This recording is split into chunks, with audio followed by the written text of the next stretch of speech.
Pedimos desculpa por esta interrupção. Vamos então passar aos documentos para a genealogia do mestre de campo Pedro de Sousa de Abreu. E também presumo que estejam a ver a nossa cara, nós agora não nos vemos. Perfeitamente.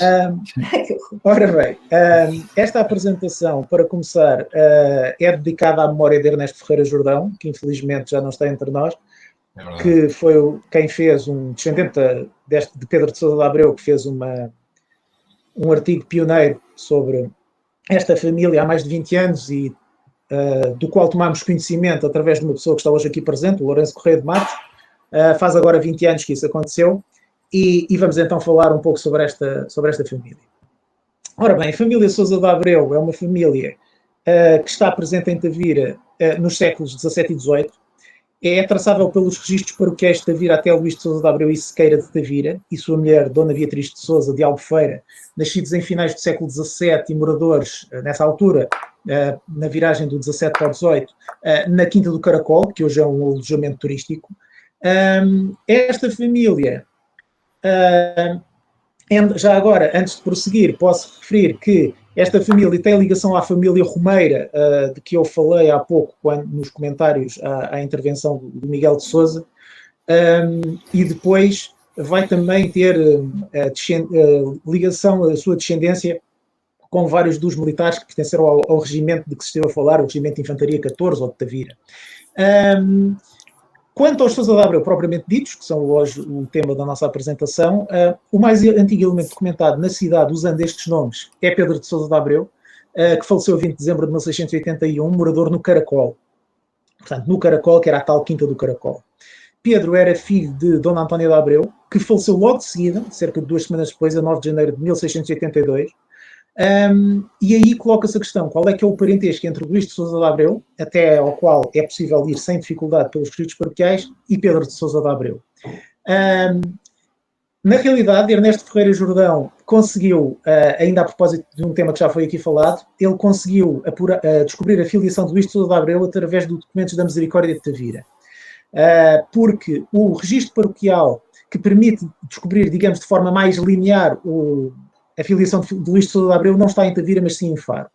Luís de Sousa de Abreu, solteiro, filho de Pedro de Sousa de Abreu e de Dona Vicência Pereira, da cidade de Tavira, casou na sede de Faro em 1694 com Beatriz de Sousa. E, portanto, é preciso ir aos registros de Faro para o encontrar lá, e no nosso caso nós acabamos por encontrar por acidente, ao fazer pesquisas de outros ramos, e, portanto, é possível, pelos registros paroquiais, perceber que os Sousa de Abreu de Tavira descendem realmente de Pedro de Sousa de Abreu.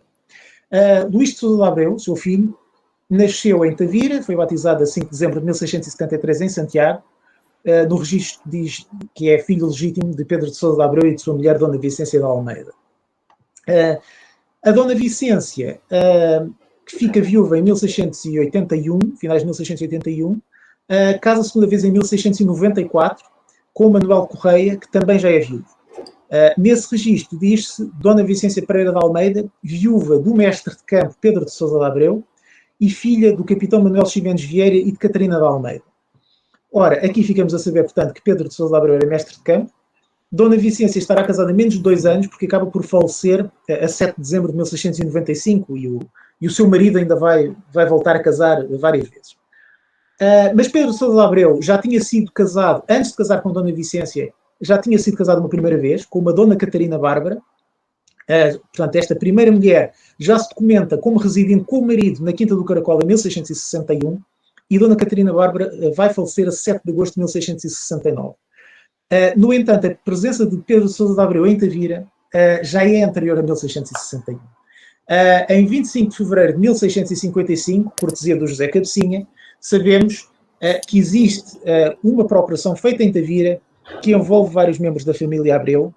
Portanto, são 2 páginas grandes, em letra miudinha, que aqui estão apresentadas neste slide.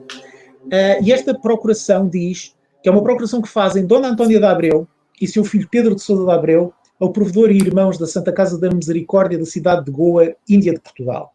E porquê é que esta procuração é feita? Esta procuração é feita nesta cidade de Tavira, na vila dentro, no castelo, nas pousadas do capitão-maior desta dita cidade, Paulo Gomes de Abreu, fidalgo da casa de Sua Majestade, cavaleiro professo da Ordem de Cristo, estando aí presente Dona Antónia de Abreu, outro sim fidalga, Dona Viúva de Luís de Sousa de Sequeira, fidalgo que disseram ser e cavaleiro professo da Ordem de Cristo, e bem assim seu filho, Pedro de Sousa de Abreu, outro sim fidalgo da Casa de Sua Majestade, cavaleiro professo da mesma Ordem de Cristo, capitão de uma companhia do terço em a praça e fronteira da vila de Castro Marim. Verifica-se que, de facto, em 1655, Pedro de Sousa de Abreu, ficamos a saber que era filho de Luís de Sousa de Sequeira, que tinha falecido na Índia e que não vivia em Tavira, mas sim em Castro Marim. E porquê é que esta procuração é feita? Ele tinha sido morador em Goa, a viúva, Dona Antónia de Abreu, e o filho Pedro dão procuração para se tratar da sua herança. Ele assina Pedro de Sousa de Abreu de Sequeira, e são testemunhas o capitão Mor de Tavira, Paulo Gomes de Abreu, e seu filho António de Abreu de Lima. E não é indicada qual é a relação, se é que existe, entre este Paulo Gomes de Abreu e seu filho com Pedro de Sousa de Abreu e sua mãe. Estão-me a ouvir? Sim. Muito bem. Sim.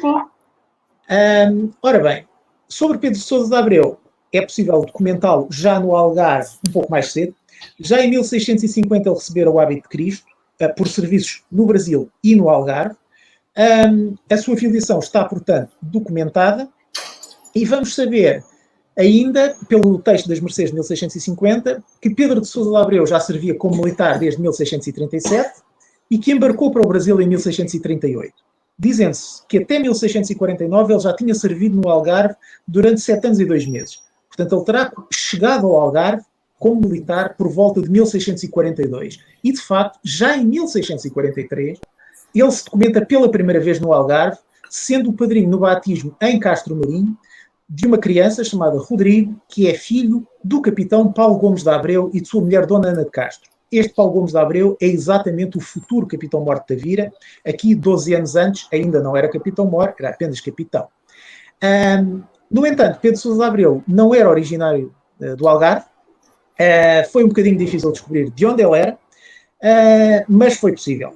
Sabemos hoje que Pedro de Sousa de Abreu tinha origem na região do Barreiro e foi batizado no Lavradio, e este documento que aqui apresentamos é o registro de batismo de Pedro de Sousa de Abreu. A 10 de fevereiro de 621, batizei a Pedro, filho de Luís de Sousa e de Dona Antónia, foi padrinho de Dom Francisco Calhariz. Este Dom Francisco Calhariz é apresentado com uma designação um bocadinho inusual, mas trata-se de Dom Francisco de Sousa Morgado Calhariz. Os Morgados Calhariz são a casa que futuramente virá a ser a dos Duques de Palmela. Isto significa também que nos 500 anos da cidade de Tavira estamos também nos 400 anos do nascimento de Pedro de Sousa de Abreu, sobre o qual e sobre cuja família falaremos agora um pouco mais. Os pais de Pedro de Sousa de Abreu casaram também na região do Barreiro, e casaram mesmo no Barreiro, a 16 de novembro de 1617. É este registro que apresentamos, e este registro diz: aos 16 dias do mês de novembro de 1617 anos, recebi nesta igreja por marido e mulher Luís de Sousa, filho de João Rodrigues de Sousa e de sua mulher Dona Margarida, do João Rodrigues de Sequeira e de sua mulher Dona Margarida, do lugar da Verdarena Grande, freguesia de Santa Margarida, do lugar do Lavradio, com Dona Antónia, filha do licenciado Pedro Gomes Abreu e de sua mulher Dona Catarina. Ora, estas pessoas, como é que nós poderemos saber um pouco mais sobre elas? Temos que voltar a Paulo Gomes de Abreu. Nós ainda não sabemos o que é que Paulo Gomes de Abreu é Pedro de Sousa de Abreu. Já vimos que ele era capitão em Castro Marim em 1643, que depois foi capitão-mor em Tavira. Em 1660 publicou um poema, curiosamente. Isto é apenas uma curiosidade lateral, mas o parentesco com Pedro de Sousa de Abreu vai finalmente ser esclarecido pela habilitação da Ordem de Cristo de um filho de Paulo Gomes de Abreu, chamado Pedro Gomes de Abreu. Este processo decorre em 1654-55. Está aqui a primeira página desse processo, que é exatamente a página que tem todos os detalhes de que nós precisamos.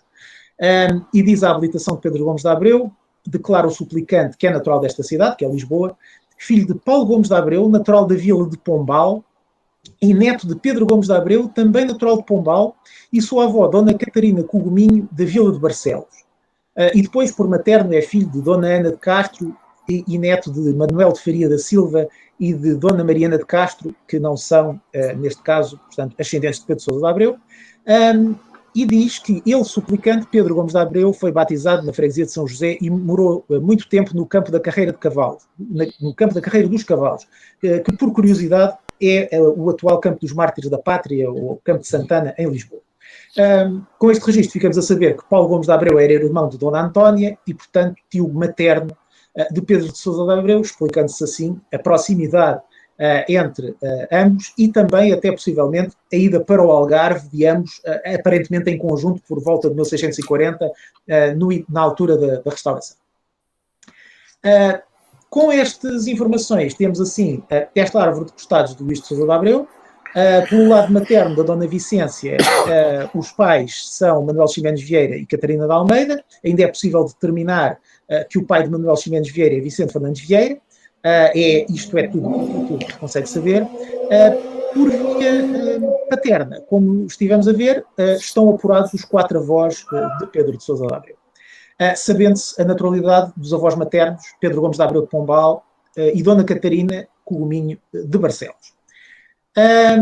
No entanto, por acaso não sabemos a naturalidade da Dona Antónia de Abreu, apesar de se saber a naturalidade dos pais. Sabemos que seu irmão Paulo nasceu em Pombal e sabemos que 2 irmãos, seguramente muito mais novos, porque ela casou em 1617, nasceram em Sesimbra. Um irmão André foi batizado em 1614, sendo padrinho André Velho da Fonseca. Este nome irá aparecer mais à frente nesta apresentação. E sendo madrinha uma Dona Antónia, que poderá ser a própria Dona Antónia de Abreu, que por esta altura já seria seguramente adolescente, ou quase. Há também uma filha, Maria, que é batizada em 1615, cujo padrinho é Dom Álvaro de Sousa, capitão da Guarda, que era a Guarda Alemã, e que era primo direito de Dom Francisco Calhariz, que em 1621 será o padrinho de batismo de Pedro de Sousa. Agora, sobre a Dona Catarina Coguminho, encontramos um registro bastante interessante, em 1644, em que Dona Catarina Coguminho vai depor perante a Inquisição de Lisboa. E aí ela é indicada como viúva de Pedro Gomes de Abreu, fidalgo da casa de Sua Majestade, moradora nesta cidade, que é Lisboa, a Santa Marinha, e disse ser de idade de 65 anos. Portanto, ficamos a saber que ela nasceu por volta de 1579. E Dona Catarina apresenta uma denúncia contra o seu confessor Frei Manuel da Piedade. E por que motivos? Diz Dona Catarina Coguminho que cerca de um ano antes, quando ela morava na Rua do Outeiro, junto das portas de Santa Catarina, o tal frade lhe havia proposto que disponibilizasse uma das suas filhas, que eram 4, tendo uma delas, entretanto, falecido durante esse ano, para pecar carnalmente com uma pessoa de grande autoridade não identificada. Ao que ela disse, de acordo com as suas declarações, ao que ela, denunciante, lhe respondeu que às mulheres da sua qualidade não se cometiam semelhantes coisas e que ela antes queria comer terra que consentira em tal. E assinou Dona Catarina Coguminho, é esta assinatura que aqui está, isto, portanto, em 1644. O que é que nós sabemos sobre Dona Catarina Coguminho? Bem, temos a sorte de existir um manuscrito que foi redigido ainda em vida da própria Dona Catarina Coguminho, 8 anos antes desta denúncia, em 1636, por Manuel Severino de Faria, cujo título é, como se pode ver ali naquelas letras, Severins, notícias de sua descendência e das famílias com quem aparentaram. Ora, nesse documento, podemos ver no título de Fonsecas a família de Dona Joana da Fonseca, que era cunhada do autor e mãe de Gaspar Severino de Faria, que foi secretário das Mercês de Dom João IV e que é o autor das ilustrações heráldicas contidas na obra, como seja aquela ilustração daquele brasão dos Fonsecas que ali está. E aí vemos exatamente este texto que aqui temos e diz, a determinada altura, Paulo Velho da Fonseca, filho deste António Velho, foi letrado, casou com Perpétua Velha, filha de Martim Velho Tinoco, irmã de António Velho Tinoco, que foi governador de Cabo Verde, e dela teve André Velho da Fonseca, que é o padrinho que aparecia em Sesimbra em 1614, Martim Velho, Dona Paula da Fonseca, que casou com Bartolomeu Mendes de Abreu, filho de Lourenço Mendes de Abreu, Dona Ana da Fonseca, que casou com António Pinto, e Dona Catarina Coguminha, que casou com Pedro Gomes de Abreu, filho do dito Lourenço Mendes. Isto é um manuscrito que está no fundo do Casa Cadaval da Torre do Tombo, foi comprado pela Torre do Tombo nos anos 70. Como se vê, é um manuscrito ainda feito em vida da própria Dona Catarina Coguminho, e além disso, o texto, o conteúdo do manuscrito, mostra que a Dona Joana da Fonseca, cunhada de um dos autores e mãe do ilustrador, era bisneta de Martim Velho Tinoco. Portanto, o irmão do autor era genro de uma senhora que era prima direita da própria Dona Catarina Cogumino e, portanto, seguramente sabia do que estava a falar quando aqui apresentou esta filiação. Ficamos então a saber que os pais de Dona Catarina Cogumino são Paulo Velho da Fonseca e Perpétua Velha. E o manuscrito de Manuel Severino de Faria refere, entre outros parentes, o sobrinho Miguel José de Azevedo, filho do tal irmão André, que tinha sido padrinho em Sesimbra. Este Miguel nasceu em Lisboa, formou-se em Coimbra em 1631 e habilitou-se na leitura de bacharéis em 1632. O documento da sua habilitação é muito interessante, contém vários dados significativos sobre a sua família paterna. E diz, nomeadamente, pelos autos desta informação, se mostra o bacharel Miguel José de Azevedo ser filho do doutor André Velho da Fonseca, desembargador da Casa da Suplicação, e neto por parte do dito seu pai, de Paulo Velho e de sua mulher Perpétua Velha, naturais da vila de Barcelos, o qual seu avô faleceu na cidade de Leiria, servindo de provedor. Todos cristãos velhos, gente muito nobre e principal. Ora, aqui está o motivo pelo qual uma senhora de Barcelos, como era Dona Catarina Cogumino, se vai casar com uma pessoa de Pombal. Aparentemente, alguém de Barcelos, o pai dela, foi viver para a região de Leiria, sendo lá provedor, e, portanto, repare-se como todos estes elementos da família, muitos são letrados, e, portanto, havia também proximidade nos ofícios, e seguramente eram pessoas que terão arranjado este tipo de casamentos. O que é que sabemos ainda mais? Na mesma habilitação, Miguel José de Azevedo diz que, por via exatamente dos seus antepassados de Barcelos, tem parentes dentro do 4º grau em lugares altos, como são Dom Gomes, que é inquisidor na cidade de Santiago na Galiza, Dom Diogo, bispo de Ourense, e Dom Baltazar, castelhano do Castelo de Baiona, reino de Galiza. Estes parentes podem ser claramente identificados, nomeadamente neste artigo que nós citamos aqui abaixo. O tal Dom Gomes é Gomes Correia de Sotomayor, inquisidor de Santiago, cujo irmão Frei António de Sotomayor foi confessor do rei Filipe III de Portugal e IV de Espanha. O Dom Diogo, bispo de Ourense, era Diego de Zúñiga Sotomayor, que foi nomeado bispo de Ourense em 1631. O processo de habilitação de Miguel José de Azevedo decorre em 31-32, em que, portanto, ele era, nessa altura, realmente bispo de Ourense. Em 34 será bispo de Zamora, e ele era filho de Rodrigo de Sequeiros, que era o outro irmão de Frei António e de Gomes Correia de Sotomayor. E o terceiro, finalmente, o Dom Baltazar, castelhano do Castelo de Baiona, é Baltazar de Sequeiros Silva Sotomayor e Acevedo, governador de Baiona, irmão do anterior, de Diego, sobrinho dos restantes, e que será, em 1643, lhe será concedido o título de primeiro conde de Plié, um título que ainda existe atual. A ligação à Galiza, segundo podemos apurar através do manuscrito de Severino de Faria, deverá ser do lado de Paulo Velho, porque ele diz António Velho da Fonseca, filho terceiro do bispo Dom Francisco da Fonseca, isto, enfim, é um outro assunto que estará certo ou não estará, se casou por amores em Tui com Dona Maria de Sequeiros, sobrinha do alcaide mor daquela cidade, e dela teve Paulo Velho da Fonseca. Enfim, esta família Sequeiros será, portanto, a ligação deverá ser por esta via, porque, como vimos, os anteriores, pelo menos a segunda geração dos que eram citados era Sequeiros, a primeira geração era Sotomayor, mas tudo isto é algo que está agora em investigação, podendo nós, desde já adiantar, que a segunda geração por via materna daqueles parentes da Galiza tinha ascendência Velho de Azevedo de Braga, e, portanto, existirá também um outro parentesco por aí, mas isso é algo que ainda está em investigação e, portanto, ainda não cabe aqui nesta apresentação. Entretanto, em 1595, Perpétua Velho apresentou um pedido ao desembargo do Paço. Estamos a falar, portanto, da mãe de Dona Catarina Cogumino. E porquê é que ela apresenta este pedido? Ela diz que está viúva, mulher que foi do doutor Paulo Velho da Fonseca, que faleceu servindo de provedor da comarca da cidade de Leiria, isto, portanto, confirma o que se tinha visto anteriormente, e que havia 14 anos que servia à sua majestade em outros cargos. Repare-se que 1595 menos 14 dá 1581.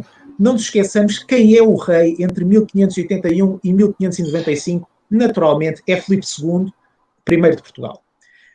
E o que é que diz o desembargo do Paço? O desembargo do Paço diz ser o dito Paulo Velho, muito do seu serviço no tempo das alterações, e por ser conhecido por tal, os que serviam a Dom António, que foi prior do Crato, tratarem de o matar e de lhe ser forçado, quando o dito Dom António quis ir à vila de Barcelos, ou o bispo da Guarda em seu lugar, passar-se fugindo com sua casa e família para Galiza, com grande perigo da vida e gasto de sua fazenda, e vagarem por ele 15.000 reis de tença, de que sua majestade lhe fez mercê, por vir por procurador da dita vila de Barcelos às cortes de Tomar, tendo ele já o hábito de aviso que houve em casamento com a dita Perpétua Velha, de que é o rei Dom Sebastião que Deus tem, e lhe tinha feito mercê para a pessoa que com ela casasse pelos serviços do licenciado Martim Velho, seu pai.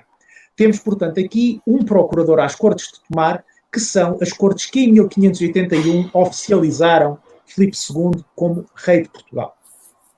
Temos, portanto, claramente um partidário da causa dos Filipes.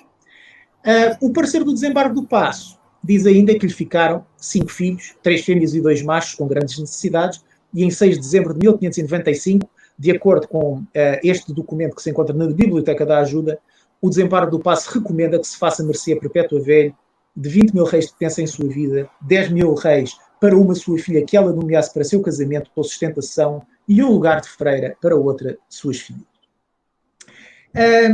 Quanto ao pai da Perpétua Velho, o licenciado Martim Velho Tinoco, ele já era provedor de Lamego em 1558, vem a ser desembargador também, foi aposentado em 1563 com 30.000 reis de tença, e em 1570, sendo já falecido, é feita mercê às suas filhas Perpétua, antepassada de Pedro Sousa de Abreu, e também à filha Camila, de 10.000 reis de tença para cada uma, conforme a imagem abaixo da chancelaria de Dom Sebastião. Quanto a mais alguns parentes de Perpétua Velho, a mercê de 1570 indicou o nome da mãe. Ela chamava-se Ana Martins de Barcelos, mas há um outro documento em que consta como Ana Martins Colminho. É daqui que vem o apelido de Dona Catarina Colminho, é de sua avó materna. E como é que nós sabemos isso? Porque Martim e Ana foram também pais de André Velho Tinoco, cônego da Sé de Braga, foi um dos representantes portugueses no Concílio de Trento, ao qual nós, enfim, tanto agradecemos a criação dos registros paroquiais. De facto, André Velho Tinoco foi um cônego, arcediago de Neiva, foi uma figura bastante importante da Igreja no Minho. Infelizmente, enfim, também foi condenado pela Inquisição em 1587, basicamente porque era pedófilo, por práticas sexuais com rapazes, enfim. Coisas um bocadinho tristes, mas as famílias todas as têm. E permite-nos saber de onde vem o apelido de Dona Catarina Cogminho, este processo. Relativamente aos Abreus, Pedro Gomes de Abreu, o avô materno de Pedro Sousa de Abreu e marido da Dona Catarina Cogminho, estudou na Universidade de Coimbra, formou-se em cânones em 1597. O registro na universidade revela o nome de seu pai, Lourenço Mendes de Abreu, tal como Severino de Faria tinha indicado. 2 irmãos seus, seguramente muito mais velhos, também se formaram em Coimbra, então em 1572 e o Rui em 1579, repare-se, 25 anos e 18 anos antes. Lourenço Mendes de Abreu foi, tal como Paulo Velho da Fonseca, procurador às cortes de Tomar que aclamaram Filipe II. Naturalmente foi procurador por Pombal, enquanto Paulo Velho da Fonseca foi procurador por Barcelos. Os 3 filhos foram todos para a carreira de lei. Então Mendes de Abreu foi desembargador da Casa da Suplicação, Rui Mendes de Abreu foi chanceler do Brasil e Pedro Gomes de Abreu foi ouvidor da Casa de Aveiro e juiz de fora em Beja. E, para além disso, foi o avô de Pedro Sousa de Abreu, naturalmente. Relativamente ao pai de Lourenço Mendes de Abreu, é possível saber quem é, através de um documento de 1545, quando Lourenço Mendes de Abreu, ainda solteiro, vivia não em Pombal, mas em Leiria. Recordemos que Paulo Velho da Fonseca vai como provedor exatamente para Leiria. Portanto, há aqui uma grande ligação realmente entre Leiria e Barcelos. Em 1545, Lourenço Mendes de Abreu vende a Jorge da Costa uma propriedade cuja designação era o Casal do Bico Sacho, e esta propriedade tinha sido de seu pai, Antão Mendes de Abreu. Temos, portanto, que o irmão mais velho de Pedro Gomes de Abreu tinha um nome igual ao avô, que, enfim, não surpreende nestas famílias. Em 1545, com este documento, ficamos a saber o nome do pai de Lourenço, Antão Mendes de Abreu, e por um documento de 1540, também de uma venda da família Abreu a Jorge da Costa, neste caso de umas terras na Várzea da Barosa, também um documento que está no Arquivo Distrital de Leiria. Lourenço Mendes de Abreu aparece como herdeiro e testamenteiro de seu pai, estando igualmente presente a viúva de seu pai, a sua mãe, Brites Pereira. Ficamos assim também a saber o nome de mais uma trisavó, neste caso, de Pedro de Sousa de Abreu.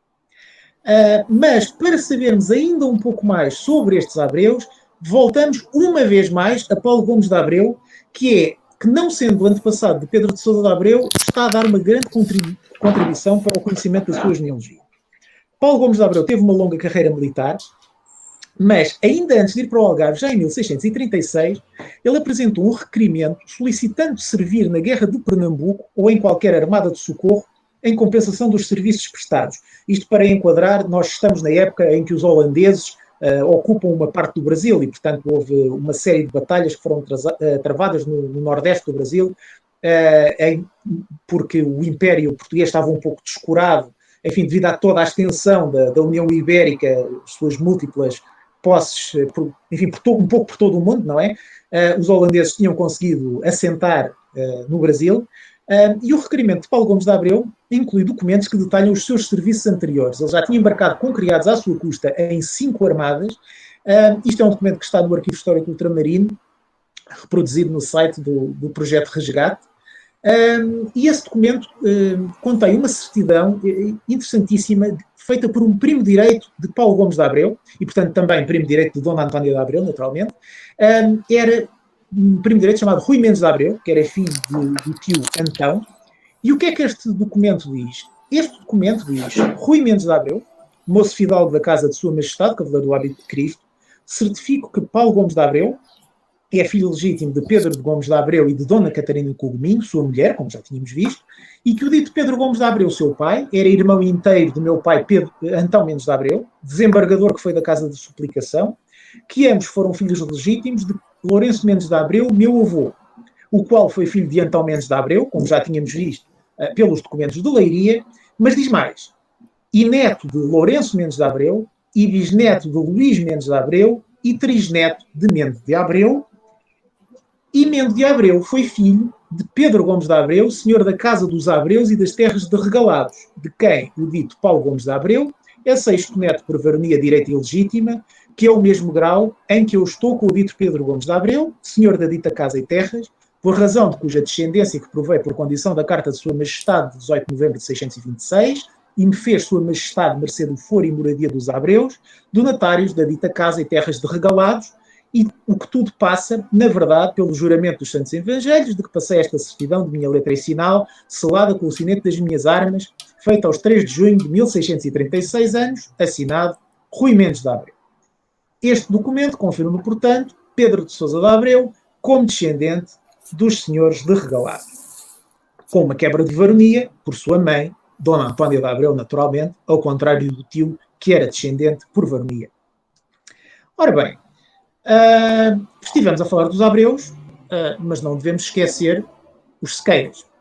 Luís de Sequeira de Sousa, pai de Pedro de Sousa de Abreu, tem uma habilitação da Ordem de Cristo na Torre do Tombo. Esta habilitação data de 1628, com a obrigação de ir servir 2 anos à Índia.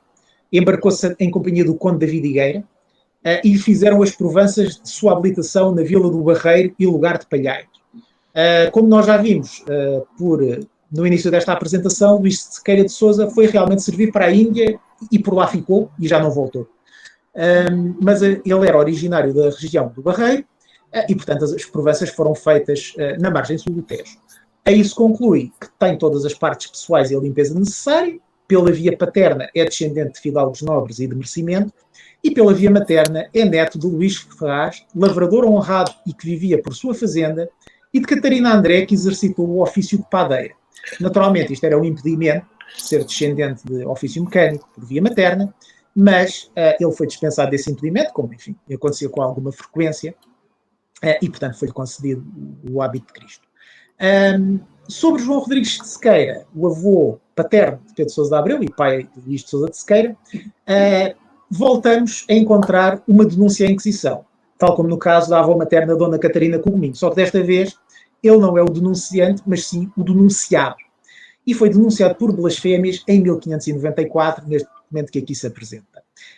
E qual é que é o motivo? Esta denúncia de 1594 é feita pelo franciscano Frei João Marinho e que conta, no dia 14 de março de 1594, ele conta que 2 semanas antes, ele tinha ido por companheiro do padre Frei António de Sousa, também franciscano, ao Limoeiro, visitar João Rodrigues de Sequeira, irmão do dito Frei António de Sousa. Repare-se que este é o Sousa que Pedro de Sousa da Abreu usa. Está aqui, o avô não tem o apelido de Sousa, mas o irmão do avô, este Frei António de Sousa, tem este apelido. Naturais desta cidade, ficamos, portanto, a saber que João Rodrigues de Sequeira era natural de Lisboa, filhos de Dona Filipa, que vive à Cordoaria Velha, ficamos a saber, assim, o nome desta bisavó de Pedro de Sousa de Abreu, o qual João Rodrigues de Sequeira está preso no dito Limoeiro, haverá 8 ou 9 anos, e por coisas deste reino, segundo lhe disse o dito padre Frei António. João Rodrigues de Sequeira estaria, portanto, preso desde 1585, aproximadamente, por coisas deste reino, significa motivos políticos. Uma hipótese bastante plausível é que ele não fosse tão favorável aos Filipes como era a família materna de Pedro de Sousa de Abreu. Mas esta denúncia específica de 1594 acontece na sequência de uma discussão junto às grades da prisão, em que João Rodrigues de Sequeira está a discutir o valor justo de uns moinhos, presumivelmente para uma qualquer transação, em que João Rodrigues de Sequeira afirmou que esses moinhos valeriam 30 ou 35 mil réis, enquanto a pessoa com quem ele estava a discutir não os avaliava em mais do que 25 mil. João Rodrigues de Sequeira não terá ficado muito satisfeito com esta opinião, e ameaçou renegar a religião cristã e tornar-se mouro, acabando mesmo por declarar, uma vez que não havia cedências da parte oposta, de descreio de Deus Padre e dos santos e dos anjos do paraíso. Esta ira, que terá sido momentânea, alguns dias depois é referido que ele, enfim, já voltaram ao normal, mesmo assim valeu-lhe uma denúncia à Inquisição e, enfim, sabe-se lá quantos anos mais de prisão, mas a verdade é que nós vamos encontrá-lo mais de 20 anos depois, ele ainda viveu mais de 20 anos, vamos encontrá-lo a falecer no Lavradio, a 9 de maio de 1616, portanto, um ano antes de casar o seu filho Luís, e 5 anos antes de nascer o seu neto Pedro de Sousa de Abreu, e no este registro de óbito contém uma referência muito interessante, porque diz, faleceu João Rodrigues de Sequeira, está enterrado dentro da igreja na cova de sua avó, Dona Catarina. Ora, quem poderá ser esta avó, Dona Catarina? Se nós recuarmos algumas décadas para aquilo que seria o tempo dos avós de João Rodrigues de Sequeira, nós vamos encontrar realmente uma Dona Catarina casada com João Rodrigues de Sequeira e que, portanto, são seguramente estes os avós de João Rodrigues de Sequeira, avô de Pedro de Sousa de Abreu, e estes são, portanto, trisavós de Pedro de Sousa de Abreu. A esta Dona Catarina é concedido um privilégio em 1553, como está na chancelaria de Dom João III. É um privilégio bastante curioso, porque a 12 de abril de 1553 faz-se saber aos vereadores e procurador de Lisboa que a Dona Catarina, mulher que foi de João Rodrigues de Sequeira, fidalgo da Casa Real, é dado ao alvará para poder vender seu pescado por uma ou duas mulheres abonadas e ricas, sem embargo da postura camarária, que diz que os pescadores não poderão vender o seu pescado senão por suas mulheres, filhas ou criadas. Com este documento, não sabemos exatamente qual é que era o valor da faturação que Dona Catarina teria com estes negócios. Sabemos que ela era viúva em 1553, mas recuando há alguns anos, vamos encontrar informação sobre o próprio João Rodrigues de Sequeira ainda no seu tempo de vida. Em 1542, é feito um documento de quitação relativo a um período em que ele tinha sido tesoureiro-mor da Casa de Ceuta. É este documento da chancelaria de Dom João III que aqui apresentamos, e neste documento o que lá diz é, a quantos esta minha carta de quitação virem, faço saber que eu mandei tomar em meus contos do reino a João Rodrigues de Sequeira, fidalgo de minha casa e tesoureiro-mor da Causa de Ceuta, de 7 anos e 2 meses, que serviu o dito cargo que começaram em janeiro de 1539, está a data enganada, em 1529 naturalmente, e acabaram em fim de abril de 1536. Ora, este ofício de tesoureiro-mor da Casa de Ceuta já vinha do pai de João Rodrigues de Sequeira, e portanto ficamos a saber mais um ano passado, que se chamava Gonçalo de Sequeira e teve a mercê deste cargo em 1515. Um outro filho de Gonçalo, chamado Rui Gonçalves de Sequeira, recebeu pela mesma época uma tença de 10 mil réis. O documento de nomeação para a Casa de Ceuta é este que aqui apresentamos da chancelaria de Dom Manuel. Ora bem, Gonçalo de Sequeira também era fidalgo da Casa Real e já era tesoureiro-mor da Casa de Ceuta desde 1501, quando recebera mercê do ofício por falecimento de Pedro de Paiva, sendo que, com Pedro de Paiva, pensamos que não há qualquer tipo de parentesco, portanto, o ofício passou para uma família independente neste caso. Ora, o que é que ainda conseguimos saber de Gonçalo de Sequeira? Conseguimos saber, por documentos do acerto de contas com os seus herdeiros, datados de 1516, 17 e 20, que estão no corpo cronológico, na Torre do Tombo, conseguimos saber que sua mulher se chamava Dona Brites, e relativamente à tensa que é concedida a Rui Gonçalves de Sequeira, essa permite-nos saber mais. Porque esta tensa tinha chegado a Gonçalo de Sequeira apenas em 1514, pouco antes da sua morte, e vinha da mãe de Gonçalo de Sequeira, que se chamava Guiomar de Sousa. Ficamos a saber isto por um documento da chancelaria de Dom Manuel.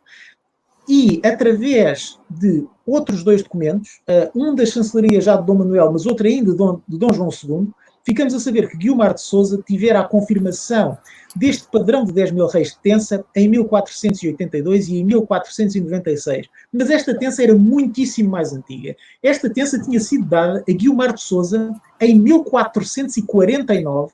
Ela deve ter falecido com uma idade bastante avançada, para o seu casamento, e foi-lhe dada por seu pai, cuja identidade se fica a conhecer. Gonçalo Rodrigues de Sousa, do nosso concelho e capitão-mor dos nossos ginetes, tal como está transcrito no documento da Mercê de 1496, mas, naturalmente, aqui ele era capitão-mor dos ginetes ainda de Dom Afonso V. Guiomar de Sousa não era filha legítima, era filha ilegítima e foi legitimada por Dom Afonso V em 1462. Carta de legitimação de Guiomar de Sousa, mulher de Rui de Sequeira, fidalgo de minha casa. É daqui, portanto, que vem o Sequeira de Pedro de Sousa de Abreu, que ele geralmente assina o nome Pedro de Sousa de Abreu de Sequeira ou I Sequeira. Guiomar de Sousa, que era filha de Gonçalo Rodrigues de Sousa, do nosso concelho e capitão-mor dos ginetes, mas ficamos a saber que era do Conselho Régio, e de Catarina de Casada, mulher solteira, apelido um tanto paradoxal, ao tempo de sua nascença. Está aqui o documento da legitimação da chancelaria do Afonso V em 1462. Ora, com estes antepassados, é, portanto, possível traçar a ascendência de Pedro de Sousa de Abreu e Sequeira até ao seu quinto avô, Rui de Sequeira.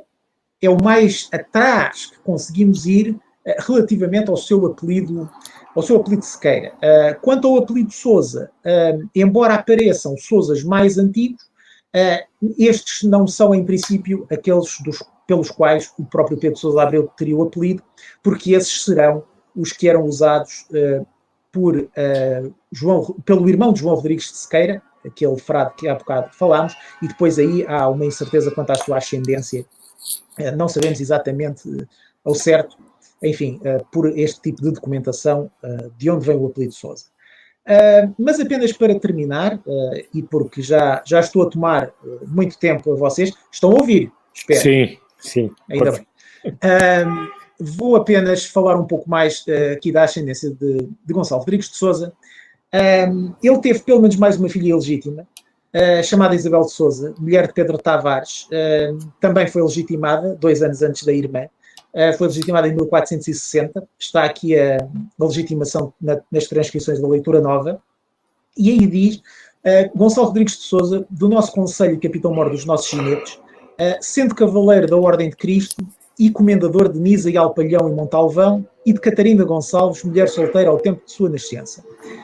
Este facto de Gonçalo Rodrigues de Sousa ser comendador é interessante, porque nós vamos encontrar na crónica de El Radon Duarte, de Rui de Pina, escrita por volta de 1500, portanto um documento ainda numa data relativamente próxima, e Rui de Pina informa que Gonçalo Rodrigues de Sousa esteve em 1437 no assalto falhado a Tanja, acompanhando seu pai, cuja identidade ficamos assim a conhecer, seu pai, Rui de Sousa, alcaide mor de Marvão. Sobre Rui de Sousa, enfim, é mais um filho ilegítimo que aqui apresentamos. Existe o documento da sua legitimação, que está datado de 1401, está 1439, no tempo em que ainda se usava a era de César, e esse documento revela o nome dos seus pais. Outra legitimação, houve Rui de Sousa, filho de Gonçalo Rodrigues de Sousa, e de Maria de Monfarrar, mulher solteira ao tempo do dito Rui de Sousa. Sobre este Gonçalo Rodrigues de Sousa, conseguimos saber o nome dos pais através de uma escritura de dote que existe na Torre do Tombo, datada de 1409, em que a mãe de Gonçalo dá ao neto, Rui de Sousa, dote para casar com Brites Álvares. Ficamos então a saber que Gonçalo Rodrigues de Sousa era filho de Rodrigo Afonso de Sousa e de Dona Constança. Este dote corresponde à herdade do Esporão, hoje bastante conhecida pelos seus vinhos, embora depois parece que não se tenha exatamente efetivado, mas existe este documento que nos permite esta informação. No entanto, esta Dona Constança se calhar não era bem viúva, porque ela não era casada com Rodrigo Afonso de Sousa quando o filho Gonçalo nasceu, porque mais uma vez teve que haver uma legitimação. E aí diz, em 1365, neste documento da chancelaria de Dom Fernando, que aqui reproduzimos, Gonçalo Rodrigues, filho de Rodrigo Afonso de Sousa, rico homem, e de Constança Gil, sendo o dito Rodrigo Afonso casado e a dita Constança Gil, mulher solteira. Ora, sobre estas pessoas, é possível saber ainda que existe o testamento de Rodrigo Afonso de Sousa, feito em outubro de 1371.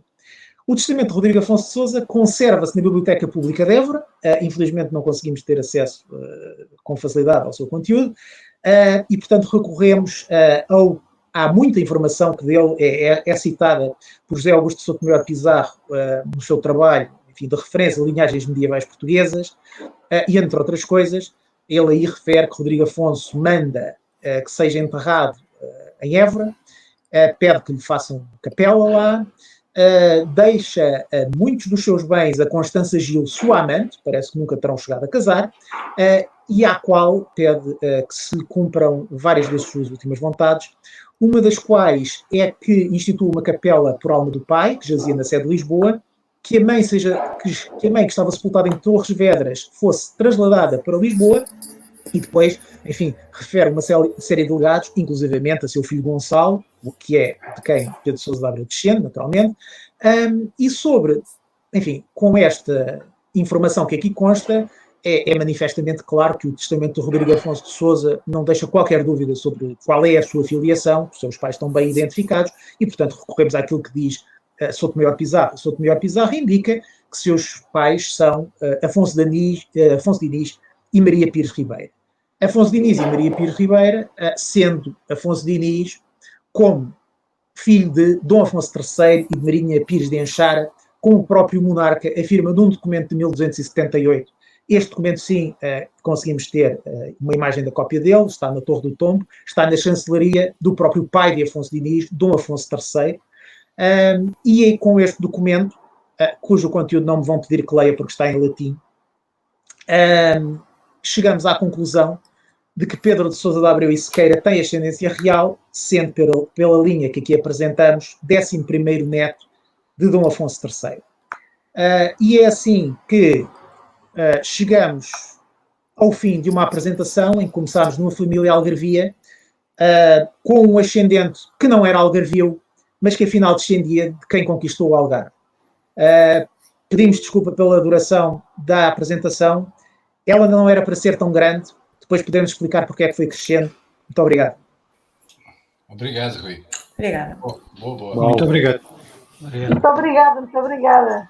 Isso é que o Campo Penha me diz que eu não posso na estátua, tenho que dizer boa noite a Vozinho. Obrigada. Ora bem, agora, se não se importam, eu vou só parar de partilhar o ecrã momentaneamente. Obrigado. Para não estar... Enfim, para podermos estar aqui mais em família, mas se tiverem dúvidas eu posso voltar a mostrar o ecrã naturalmente. Muito interessante, Rui, muito interessante. Eu a parte que fica abismada é o quão fácil isto parece ser por parte do Rui. E duvido muito que tenha sido fácil. O que eu acho que nós precisávamos era de uma masterclass de como pesquisar nestes momentos medievais. Bom, eu relativamente a isso, podemos dizer uma coisa. Nós somos dois, não é só o Rui, a Manuela também aqui está. Pois. Foram 20 anos e a ascendência real foi provada há menos de um mês. Já foi depois de nós anunciarmos que íamos fazer a apresentação. Aliás, esta apresentação ficou pronta 3 vezes. Eu posso contar mais basicamente o que é que se passou aqui. A apresentação inicial ficou pronta há um mês. Depois houve mais ou menos isto, enfim, tal como aconteceu, não sei se recorda o ano passado, quando nós fizemos a apresentação do casamento desejado, casamento indesejado, nós começámos por fazer uma apresentação que era centrada numa pessoa que tinha um caso de bigamia e acabámos a descobrir que também havia um caso de um casamento desejado na mesma família, em parentes muito próximos. E isso ocorreu já durante a própria preparação da apresentação ou tentar, digamos, rever o material e ver se encontrava mais qualquer coisa. E aqui aconteceu algo semelhante. Nós tínhamos a apresentação já preparada, quando a determinada altura nós estávamos no Gonçalo Rodrigues de Sousa.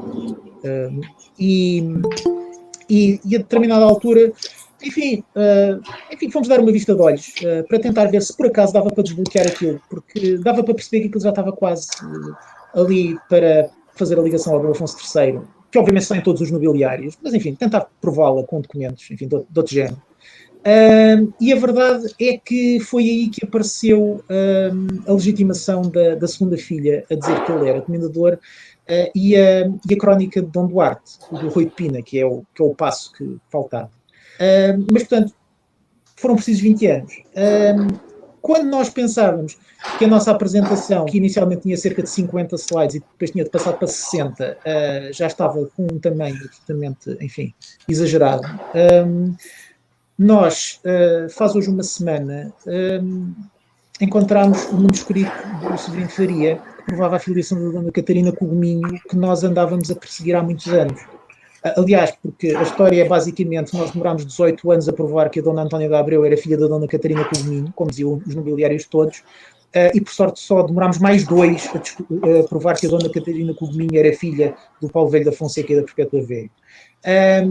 Nós não íamos expor nada sobre os velhos, nem sobre a ligação ao Estado Maior, etc. Embora já soubéssemos isso tudo, porque não estava provada a ligação à Dona Catarina com o Gominho. Os velhos, as coisas já tinham sido descobertas o ano passado, penso eu. A documentação, bem antiga, estou só nos nobiliários. Mas pronto, eram mais uns slides, achámos que valia a pena pôr. Pronto, ficámos com a vergonha de termos aquele pedófilo na família, mas infelizmente não se pode. E claro, representante do Conselho de Trento, naturalmente. Tens que Exatamente. mudar, tens que mudar. Posso fazer uma pergunta? Sim. Posso fazer uma pergunta? Sim. É Miguel de Sousa. Sim, estamos a ver. Conheço há muitos anos essa história dos Sousas de Abreu, dos Sequeiras, porque, como sabem, eu vivo no Barreiro e essa história é relativamente conhecida por cá, apesar de tudo, incluindo a ida até ao vosso Diniz, não é? E a dona Pires de Enxara, não é? Exatamente. São vossos avós e são meus também, porque eu também venho dessa linha, não é? Curiosamente, também venho ter o Pedro Velho da Fonseca. Paulo Velho da Fonseca. Não, eu venho ver o Pedro, não o Paulo. Pode ser. Há outros? Há outro, que é o Pedro Velho da Fonseca, e venho por uma razão muito simples, porque isso está demonstrado no Pedro de Maris.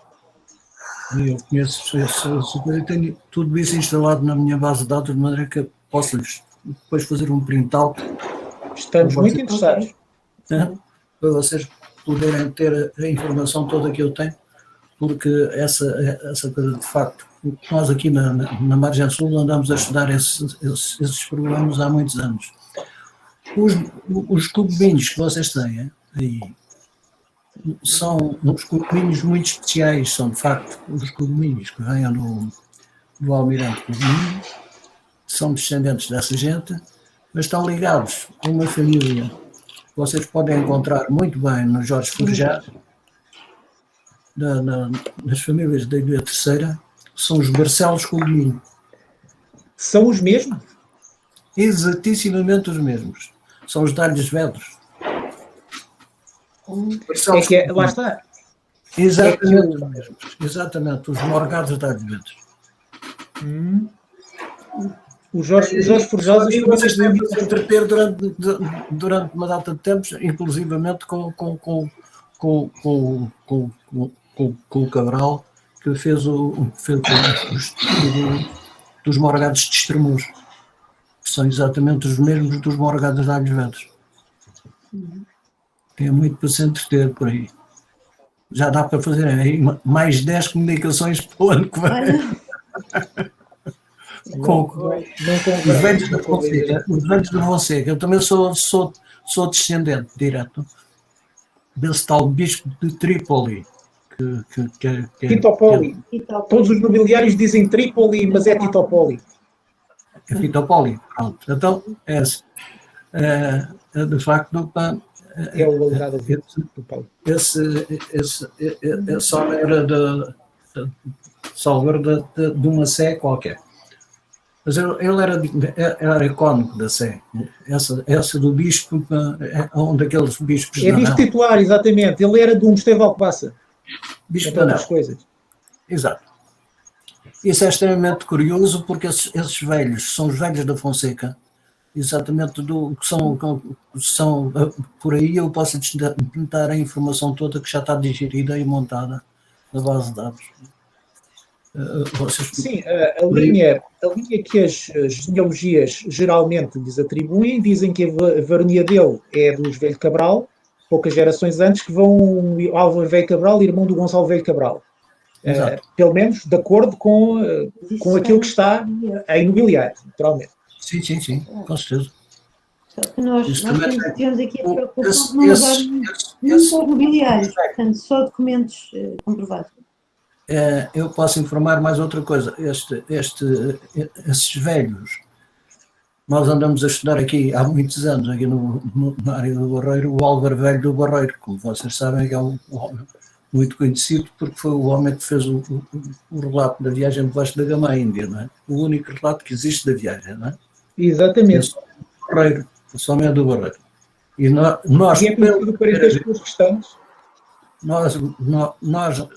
mostramos aqui como é que ele descende de um João Velho, ele é bisneto de um João Velho, que casado com a senhora lá do norte, que foi o primeiro velho que veio para a zona sul do país. E também temos as ligações deles aos Cabrais de Belmonte e através dos Cabrais. Também temos isso tudo estudado. Também, se vocês precisarem disso para alguma coisa, também temos. Esse dos Sequeiras da Casa de Ceuta é uma coisa muito, muito antiga. Vocês têm a ideia, seguramente, de um Gonçalo Lopes Pacheco, que foi cuja família casou cujos descendentes casaram com os Malafeias, e que esses Pachecos Malafeias foram também da Casa de Ceuta, foram também provedores da Casa de Ceuta, vereadores da Casa de Ceuta, que pertencem às famílias também do Algarve, são ancestrais de muitas famílias do Algarve, nomeadamente os Andrades Baleeiros do Algarve, do qual quase toda a gente da genealogia descende, mas sobre o qual suponho que quase ninguém sabe, nunca ouviu sequer falar nos Andrades Baleeiros. Também. Bem, há um caso aqui, não sei se eventualmente poderá ter ligação, que é eu há bocado, quando apresento um dos Abreus de Leiria, menciona a sua mulher Brites Pereira, essa senhora aparece como Brites Baleeira nos nobiliários. Exato. Chamam-lhe Brites Baleeira Castelo Branco. Agora, se houve uma questão, por exemplo, se o Baleeiro foi um erro de leitura de Pereira, ou se é, por exemplo, a mesma pessoa que usava 2 apelidos diferentes, conforme a circunstância, não sabemos, não é? Nestas coisas. Não... Brites Baleeira. Só um momento que eu vou ver. Filha de Gomes Baleeiro, cavaleiro africano. Isto é o que dizem os nobiliários. Sim. O Gomes Baleeiro é o ancestral dos baleeiros, os Andrades Baleeiros. Pois. Portanto, está completamente correta essa afirmação. Os Andrades Baleeiros foram extremamente importantes porque foram eles que vieram não perto, foi o primeiro homem a ir à China, né? O primeiro comandante da Armada da China. São esses vêm para os Andrades Baleeiros que estão ligados os Andrades do Algarve porque casaram com os Banhas de Lolé. Ao casarem com os Banhas de Lolé, eles apanharam depois essa linha dos Andrades Baleeiros, do qual em Moncarapaz há muita gente. Em Moncarapaz temos muita gente. Portanto, temos que falar mais detidamente. Vocês estão cá permanentemente, por aqui, por Lisboa. Era um dia destes vir até aqui a Alfarim, onde eu estou em estágio desde há quase um ano, há mais de um ano. Estou cá a estagiar na minha casa, estou aqui a...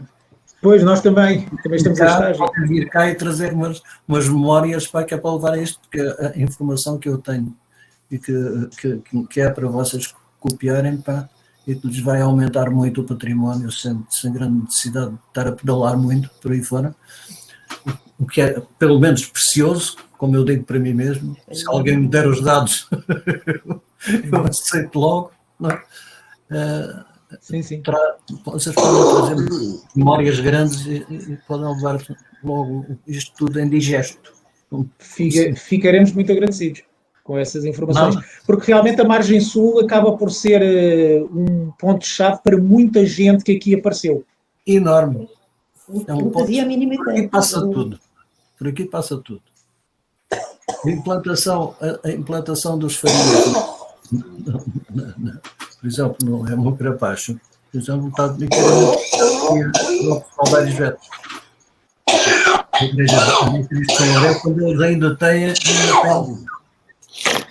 aquela dos fatias, ainda continua aqui na Igreja Matriz de Vetos. Ok. Muito bem. Então, eu não tenho o vosso telemóvel. O meu telemóvel é o 964 514 331. Eu gostaria de... 964 514 331. Já está assente. Já está apontado. Fica à espera que você diga.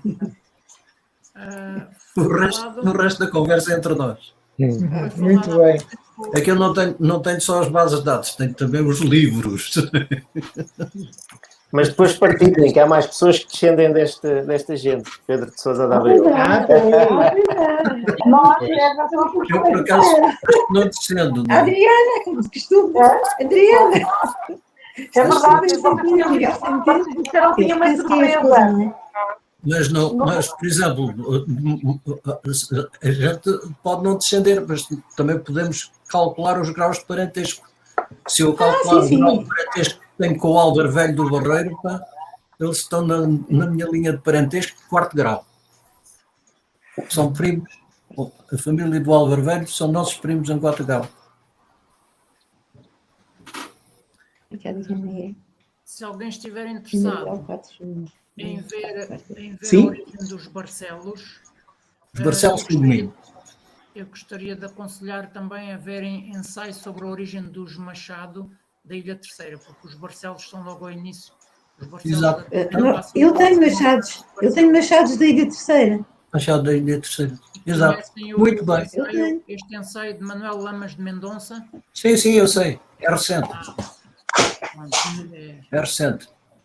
Pois, é mais Manuel Lamas de Mendonça tem várias publicações boas, muito recentes, pá, muito boas. Muito boas. O nosso grupo de trabalho tem as coisas todas de Manuel Lamas de Mendonça. É preciso ter cuidado com algumas publicações de Manuel Lamas de Mendonça, particularmente quando as faz com Manuel Abranches de Sobral. Bom, isso é outra questão. Pois, mas o que acontece é que depois não se sabe o que é de um e o que é do outro, e uma das grandes questões que Manuel Abranches de Sobral tem, e que tem tido, obviamente, eu acho sem câmara, vou ligar aqui a câmara, peço desculpa, e que ainda agora há pouco tempo haver uma tese. O que me está a fazer muita confusão relativamente a esse senhor é que tem feito muito mal à genealogia. E cola as coisas a uma velocidade louca, deduz as coisas e daqui se deduz e tal e por aí fora. Aparece hoje em dia em teses de doutoramento, em teses de mestrado, etc., referências dele, porque ele invadiu a internet com uma série de informação e o complicado ali é que ele até tem uma investigação interessante e uma investigação boa e bem feita. O que acontece é que ele não consegue ler um documento. E como não consegue ler um documento, é um facto. Não é o único, infelizmente. Sim, mas o que acontece é que quando...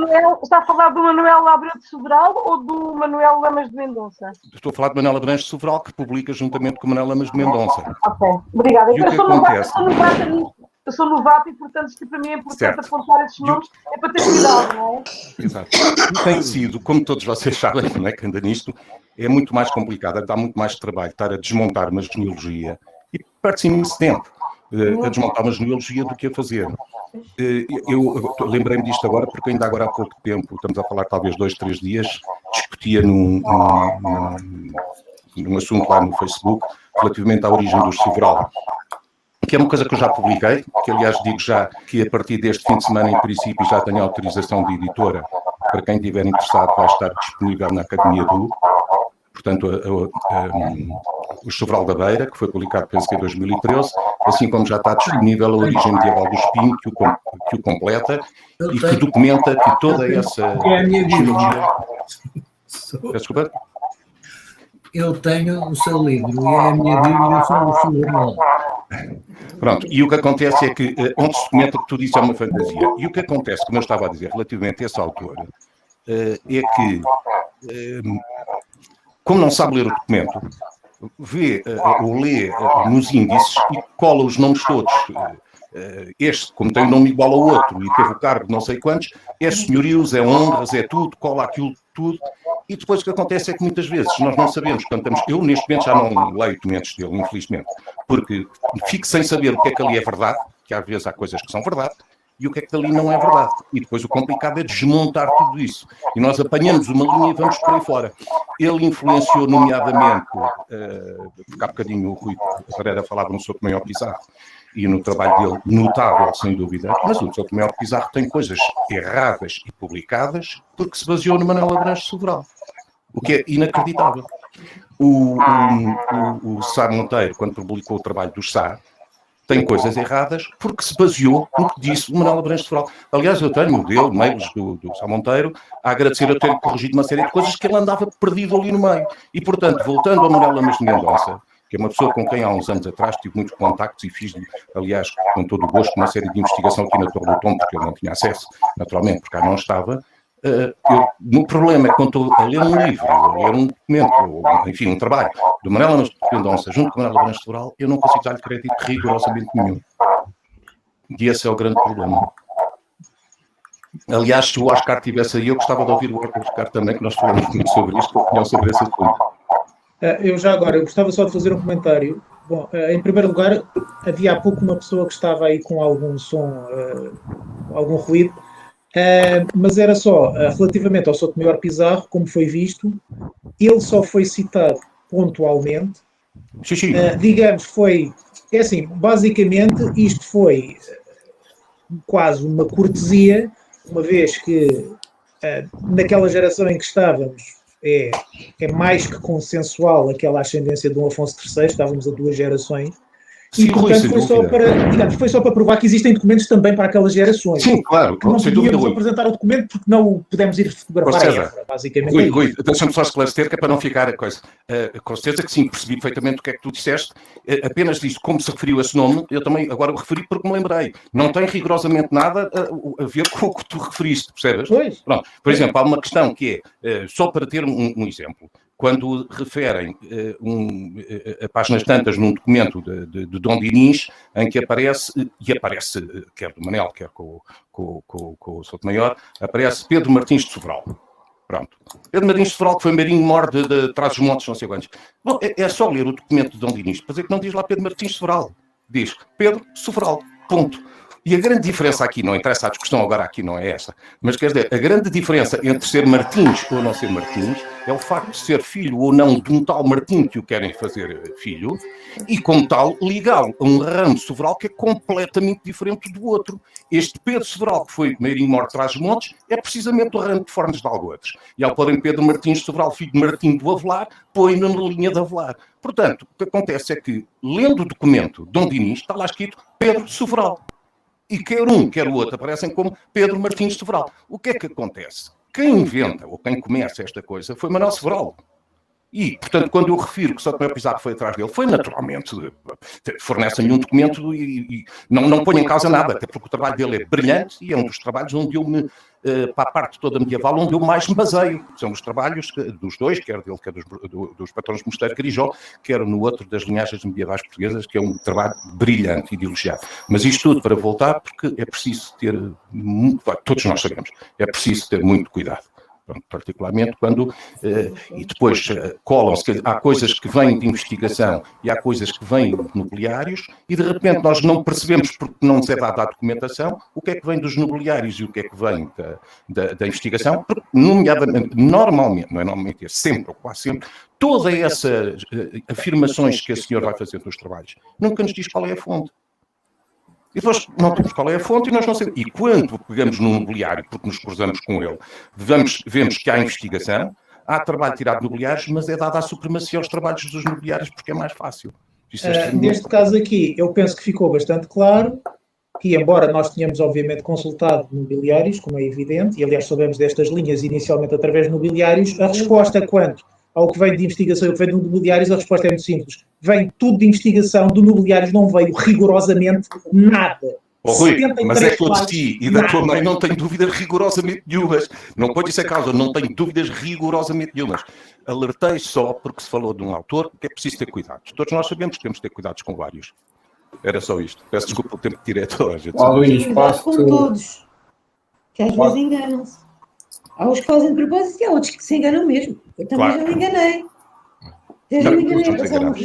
Diz, Lourenço. Sim, desculpem. Só no seguimento do que diz o Luís, e eu já estou de saída, peço muitas desculpas e dou os parabéns e agradeço muito a todos. E agora, por fim, ao Rui e à Manuela. Só vejo nestas coisas. Já víamos tanto fisicamente na torre e agora ninguém vê ninguém. E tu também, Luís. Concordo com o Luís e acho que, de facto, temos cada vez mais que ter cuidado com as leituras e que mais perigoso até, e nisto o Luís tem razão, do que quem segue sem questionar os nobiliários, porque se percebe à partida que seguiu sem questionar os nobiliários, é quem faz um casamento mais ou menos artificial entre fontes primárias e nobiliários, sem indicar bem o que é o quê e sem indicar o que é fonte e o que é dedução. E, portanto, estamos a ler a eito, estamos a ver fontes, estamos confiantes de que tudo aquilo é um seguimento de uma determinada, enfim, de uma determinada lógica de investigação e no meio daquilo tudo há informações não confirmadas e que, por não serem confirmadas, desmontam tudo aquilo que está a ser dito. E temos apanhado isto. Eu não mexo nestas épocas recuadas que vocês mexem, ou mexo menos nestas épocas, mas até mesmo para épocas mais recentes há coisas chamar perigosas, como essas, com colagens mal feitas. Como todos sabem, em genealogia basta, eu não vou usar a palavra mentir, mas basta colar mal uma vez para que daí para baixo e daí para cima esteja tudo certo. Não é? Basta uma única má ligação ou ligação errada para que esteja tudo certo. E por isso faço minhas as palavras do Luís de que o leitor e o investigador tem que ter todas as cautelas, principalmente nestas épocas mais recuadas. E muito obrigado a todos, foi um gosto. Isto é uma pena ser só uma vez por ano, e ser 2 ou 3 vezes por ano, e é um prazer vir todos os anos. Muito obrigado. Um abraço, Lourenço. Obrigado.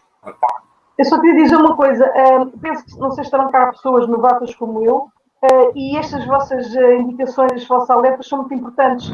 Eu tenho a sorte que os meus primos, Rui e Manuela, que quando eu conheci-os logo, portanto, o que eu tenho feito é seguir os passos deles, no sentido em que, mesmo quando eu encontro, às vezes, em sites, genial, etc., qualquer coisa que só me serve de base para eu encontrar o documento, portanto, eu sempre documento não é verdade, portanto, tenho que encontrar o documento, e às vezes também fico, claro que eu comecei há 3 ou 4 anos, portanto, eu tenho a sorte de os ter a eles e entronco ali, enfim, muito rapidamente, do trabalho que eles fizeram. Mas, de qualquer maneira, estou a fazer trabalho do outro lado da família, que não é esta que é comum, e pronto, e estes nomes que vocês me estão aqui a dar, já no ano passado eu me lembro que quer o Luís, quer o seu agora, como é que é o nome dele? Estou a sair da... O Lourenço. Vocês também alertaram para alguns outros autores que também com esta... inventavam um bocadinho, digamos assim, dizendo a palavra inventar, e portanto nós que estamos a começar, é muito importante que isto nos seja dito e relembrado. Portanto, eu agradeço. E quero agradecer ao Rui e à Manuela, que já na semana passada diziam que tinham encontrado uma coisa nova, que ia ser uma surpresa. Já percebi então qual foi a surpresa. E parabéns pelo vosso trabalho amoroso e amoroso. Já agora, só para terminar este assunto, porque é um assunto que me é muito caro. Eu estava aqui à procura, saiu agora um trabalho que eu, agora não foi agora, já saiu há uns tempos, mas eu tive acesso a ele há pouco tempo, que eu acho que está muito bem feito, que é de Seabra Lopes, que é os Borges de Carvalhais, Senhores de Ferreiros de Cefelães de Cima e Ilha, e em que ele faz uma investigação medieval nos Borges. E relativamente a esse senhor autor que nós estamos a falar, graças a Deus há pessoas que começam a fazer investigação e começam a dar por isso. Eu posso ler o que é que diz aqui rapidamente. Numa obra recente, isto do trabalho do Seabra Lopes, numa obra recente em que encontramos um capítulo sobre os Borges, o autor combinou informações dos nobiliários com informações escolhidas nas chancelarias régias, etc. Sobral 2004, 2343-373, que é o nome da página. A citação frequente dos documentos coevos dá uma aparência de solidez. Mas quando analisamos as propostas em pormenor, e melhor, cita documentos quando vamos lá lê-los, muitas vezes não é isso que lá diz, quando analisamos propostas em pormenor, vemos que a utilização dos nobiliários e de outras fontes tardias, em alguns casos, prevaleceu sobre a leitura atenta dos documentos, levando a erros desnecessários. O autor faz remontar um senhorio a um suposto João Gonçalves Borges não documentado, nascido por volta de 1850. E continua. O que acontece muito é que muitas vezes, para fazer ligação, não é o único, há outros, para fazer ligação, inventam-se personagens que nem sequer existiram. E isto aqui eu acho uma coisa... Quem lê uma coisa, que está a ler um trabalho e que se inicia numa investigação e que nem sequer percebe, portanto, não sabe exatamente onde é que está, vai aceitar isto. E o pior é que isto, depois da internet, tem isto de bom e tem isto, por exemplo, isto fantástico que estamos aqui a conversar todos, mas tem uma coisa terrível e é uma pandemia para a qual não há vacina. Quer dizer, quando as pessoas começam a lançar este tipo de coisas, eu posso dizer claramente que num trabalho meu, a páginas tantas, havia por causa disso mesmo, aparecia desse mesmo autor, falava-me de uma Beatriz Anos de Marmôs. E eu, Marmôs, mas que nome é este? Beatriz Anos de Marmôs. E fui lá ler, e de facto o que lá está escrito é Beatriz Anos, sua mulher. Portanto, quando não se consegue ler um documento e se inventam palavras e depois se inventam nomes de pessoas, senão senhorios e honras a torto e a direito. Pronto, basicamente, o autor, já agora terminando, o autor vai remontar tal, nascido de existência, que teria nas suas palavras, senhor de Carvalhais, Mesão Frio, de Ferreira, de tal, etc e tal. Dando honras e senhorios, assim, mas claro que se nós conseguimos ter duas pessoas que têm a mesma honra ou têm o mesmo senhorio e até têm o mesmo apelido, supostamente e até é provável que venham a ser parentes, não é? Portanto, é mais fácil se conseguimos inventar honras, senhorios e nomes. É preciso ter muito cuidado, é só isto, que todos nós sabemos, não é? É mais um desabafo do que outra coisa. Estou aqui a olhar para a Maria Elisa e a cara dela ali assim às vezes a rir-se, portanto, Muitas vezes são. Enfim. Nós sabemos, mas há uns que não sabem e acreditam nisso tudo. É verdade, e é por isso que nós temos que alertar isso, de facto, temos que alertar isso. E temos que, eu sei que é feio, quase que é feio, mas eu acho que é mais feio fazer mal à genealogia, quase que é feio dizer mal, isto não é dizer mal das pessoas, mas parece que é feio nós estarmos a chamar a atenção, olha, aquele, mas é fundamental, porque muitas destas coisas fazem-nos perder anos de vida de investigação. Porque nós tomamos como certa uma coisa, continuamos por aí fora, para muitos anos depois virmos a verificar. Eu falo por mim em 2 trabalhos que, por acaso, e foi por isso que tive alguma vontade e gastei energias em publicar. Uma que foi os Guerreiros da Comarcadora e outra que foi o Sobral da Beira, precisamente porque quando me iniciei na genealogia aos 14, 15 anos, os trabalhos dos mais velhos do que eu, que já tinham dos guerreiros e não sei quantos, tal, aquilo era fantástico, não é? Eram umas árvores estrondosas, para nós depois chegar à conclusão que afinal não é nada daquilo. Para mim foi uma tristeza, foram anos e anos e anos com umas genealogias que não existiam, até começaram a investigar. Tinha. E depois a ler o documento, como é que liga este, como é que este faz, como é que não sei. E afinal de contas aquilo não liga nada, quer dizer, e portanto é fundamental, enfim. Bem, mas nós sabemos que os documentos é que são. Eu gostaria de agradecer a chamada de atenção para a ligação entre Lamas de Mendonça e o Manuel Sobral, mas eu gostaria também, o que eu quis chamar a atenção é que, em princípio, os Barcelos da Terceira não têm ligação aos alcaides mores de Barcelos. Teriam sangue Maris também, e como eu vi referência aí a Maris, foi por isso que eu quis chamar a atenção. E gostaria de destacar que neste ensaio só há uma nota das 218 notas, só há uma nota que refere ao Abranches Sobral. Mas pronto, é para se ler criticamente tanto as genealogias da Terceira como este ensaio e depois a pessoa até ir ver as fontes. O que eu gostaria era que não embarcassem na ideia dos Maris e depois afinal não são. Certo. Entendi. Eu devo ao Dr. Abranches Sobral várias atenções, mas de facto sei que ele às vezes ou muitas vezes faz ligações que depois não cita. Tem uma obra mais recente sobre os Correias ligados a Beldas, onde põe muitas notas, mas também ouvi com atenção o que o Luís disse. É pena não termos aqui depois se vai consultar. O Miguel Teles Muniz Corte Real, que sobre esses Correios haveria de ter a sua opinião também. Não, eu não estou a defender, só certo. estou a dizer que sim. A pessoa, como foi muito criticado por não apresentar notas, pelo menos começou a apresentá-las. E isso já nos permite depois ir verificar. Sim. Mas eu dou muito pouco crédito a alguém que continua a insistir que aos 10 anos se era pai, que quando se dá pai de alguém aos 10 anos de idade, etc., faz um bocado de confusão. E nós estamos a ir tão remotamente, estamos a ir ao século XVI. Não se podem fazer filiações à força. Uma senhora mãe aos 12, sim senhora, pouco provável, é raro, mas pode acontecer. Um rapaz pai aos 10 não é de certeza. Pois, o que nos interessa é a genealogia, como o Manuela e o Rui estiveram a apresentar e que muito bem. Apresentaram quando encontraram coisas em documentação.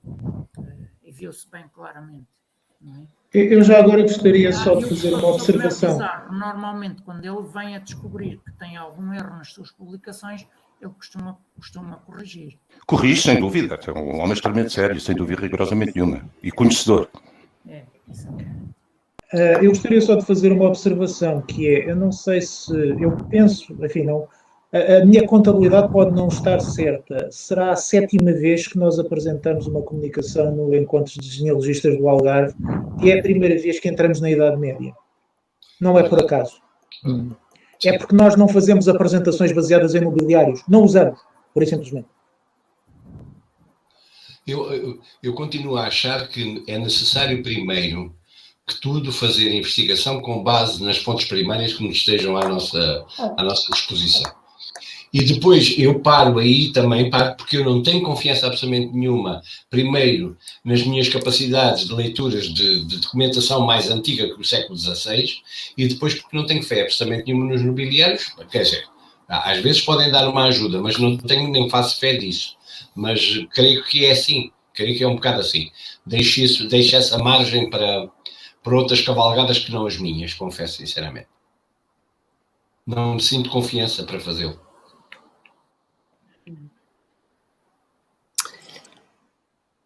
Muito bem. Eu tenho gostaria de agradecer ao Rui, a excelente comunicação, ao Rui e à Manuela, e a todos, é claro. Mas gostaria também de fazer uma pergunta, Rui. Há pouco tempo estiveste a conspirar no Facebook acerca dos registros paroquiais de Tanger. Queres partilhar alguma coisa connosco? É assim, aquilo que neste momento nós podemos partilhar, e aquilo que eu posso neste momento partilhar, é que a situação está bem entregue, que neste momento já não está, digamos, sob o meu controle. Portanto, eu neste momento sei, digamos, relativamente a uma futura disponibilização, vocês sabem o mesmo que nós sabemos, que é não sabemos quando vai ser, mas sabemos que as coisas estão a andar. Temos aqui um pequeno problema, que alguns de nós podem não saber o contexto do que é que vocês estão a falar. Okay, estamos a falar da digitalização dos registros. Indo um bocadinho atrás, na sequência de uma longa, enfim, de muita frustração da nossa parte e de outros investigadores sobre aquilo... Tenho que interromper. Faça favor. É que é assim, nós sabíamos que havia aqueles registros, toda a gente sabia que havia os registros, ele estava sempre a maior parte das pessoas nem sabia que havia aqueles registros, ainda há mais essa. Quais registros, por favor? Não, mas são os registros da Sede Tanger que estavam por digitalizar e que existem e que fazem falta, mas que estavam na Biblioteca Nacional nos reservados e ninguém sequer os podia ver. Ora, o que é que acontece? Havia uma parte publicada dos mais relativamente recentes, os casamentos, publicado em 1922, ano de nascimento da minha mãe, e eu vi o livro online, havia à venda no Alfa Revista e comprei, tenho um original desse tempo. Entretanto, agora já estão publicados esses, mas o resto, nada. E estávamos nós, assim, muito frustrados, estou sempre frustrada com isto, porque os registros da Sede Tanger não são só das pessoas, como uma vez uma pessoa me disse a mim, para o Algarve, nem de férias.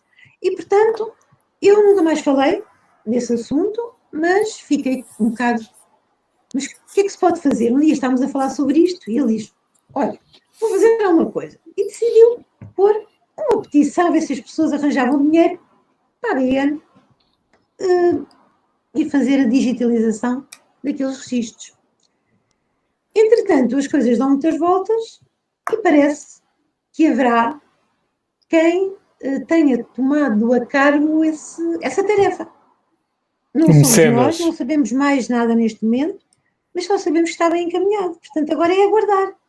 Quando estiverem disponibilizados, será uma grande felicidade para muita gente. Eu, por exemplo, tenho antepassados de Tanger que vieram do Minho, que vieram da Beira Baixa, portanto, outros também terão. Portanto, há famílias que vão saber, têm antepassados que estiveram em Tanger, mas vieram de outro sítio, vão saber muito mais pessoas do que aquelas que são só as tais do Algarve, porque o Algarve não sei o quê. Há pessoas que não gostam do Algarve. Eu gosto muito, sou 50% algarvia, e, portanto, o Tavira é a minha terra, quase, porque eu não tenho terra. Nasci num subúrbio do Porto, por acaso, meus pais foram morar para lá, não conheço nada daquilo, vim viver para Lisboa com menos de um ano, era Lisboa, mas a minha terra, que eu sinto minha, é Tavira. E detesto quando vêm as pessoas de Tavira, são muito ciosas da sua terra e dizem, lá vem os passantes, não sei o que, quando lá vou. Eu digo, olha, esta eu sou passante. Então o meu pai era de Tavira, a minha avó era de Tavira.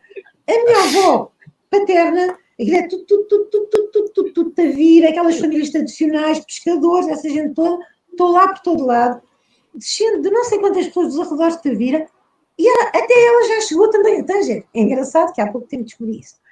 Mas, e depois olham para nós, são de fora, são não sei o quê, eu fico muito triste que eu adoro Tavira. Mas pronto, isto é uma parte.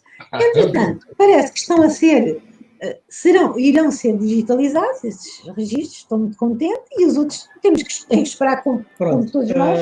Pronto, mas apenas, enfim, para dar o contexto, portanto, existem registros de Tanger, o início dos registros de casamento, que são aqueles que já estão publicados em 1582, e vai até à entrega de Tanger aos ingleses na década de 1660. O início dos registros de batismo é, se não estou em erro, 1581, e o início dos registros de óbito é um pouco mais tardio, penso que é já depois de 1600.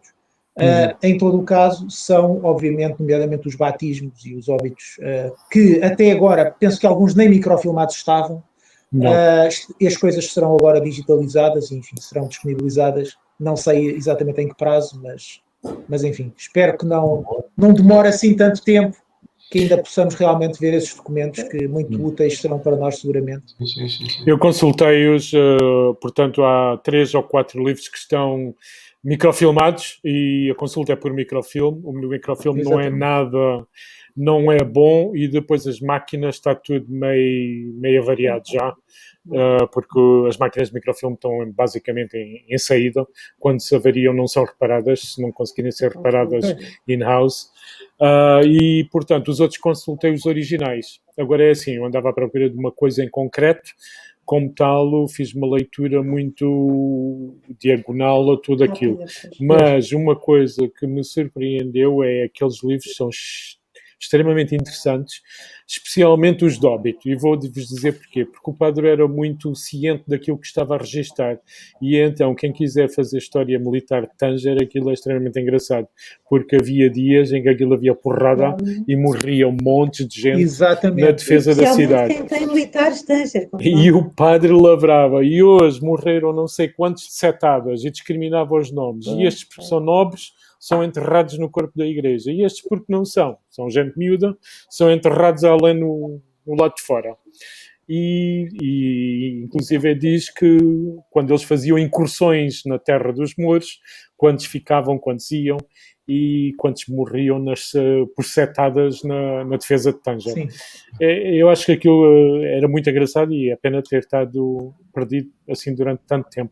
De qualquer forma, os livros estão em excelente condição. E são... Inacreditavelmente, eu já agora posso acrescentar que eu, quando vi presencialmente esses livros, há quase 20 anos, eles me foram dados à consulta, e a passar uma pessoa com responsabilidades, viu-me com aqueles livros à frente quando eu estava a começar a consultar, pegou